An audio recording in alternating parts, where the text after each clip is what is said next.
स्वामींची सेवा सुरू करायची आहे, पण सुरुवात कुठून करावी हे समजत नाही. सर्वात आधी एक गोष्ट लक्षात ठेवा, तुम्ही स्वामींना निवडलं नाही, तर स्वामींनी तुम्हाला निवडलं आहे. कारण प्रत्येकाच्या मनात स्वामींची सेवा करण्याची इच्छा निर्माण होत नाही. ही इच्छा तुमच्या मनात आली आहे म्हणजेच स्वामींची कृपा तुमच्यावर आहे. खूप जण सेवा सुरू करतात, विचारतात कोणता ग्रंथ वाचू, कोणता नियम पाळू, किती वेळ पूजा करू. पण माझ्या मते सेवा सुरू करण्यासाठी सर्वात महत्त्वाची गोष्ट म्हणजे नामस्मरण. सुरुवातीला कोणत्याही मोठ्या नियमांमध्ये अडकू नका, कोणत्याही ताण घेऊ नका. फक्त मनापासून स्वामींचं नाव घ्यायला सुरुवात करा. श्री स्वामी समर्थ. घरकाम करताना, स्वयंपाक करताना, चालताना, रिकाम्या वेळेत जास्त काही जमलं नाही तरी रोज काही मिनिटे स्वामींचे नामस्मरण करा. कारण नामामध्ये स्वामींचं संपूर्ण अस्तित्व आहे. जेव्हा तुम्ही मनापासून नामस्मरण करतात तेव्हा हळूहळू मन शांत होऊ लागलं, विचार बदलू लागतात आणि स्वामींची उपस्थिती जाणू लागते. त्यानंतर हळूहळू तुम्ही स्वामींचे ग्रंथ वाचू शकता, आरती करू शकता, जप करू शकता आणि आपल्या क्षमतेनुसार सेवा वाढवू शकता. लक्षात ठेवा, स्वामींना मोठी सेवा नको असते, त्यांना भाव हवा असतो. मनापासून केलेले एक नामस्मरणही स्वामींपर्यंत पोहोचतं.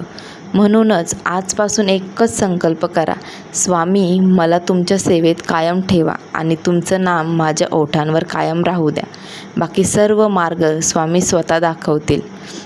स्वामींची सेवा कशी सुरू करायची यावर सगळ्यात सोपा उपाय म्हणजेच आपलं नामस्मरण आहे. आणि त्यानंतर हळूहळू तुम्ही स्वामींचे 3 अध्याय, 11 माळी, तारक मंत्र ह्या सेवा करू शकतात. तुम्ही जर स्वामी सेवेतील ग्रंथ वाचले, स्वामींच्या लीला बघितल्या तर तुम्ही स्वामींविषयी अजून जाणून घेण्याचा प्रयत्न करा. स्वामींचे 3 अध्याय क्रमशः आपल्याला वाचायचे असतात.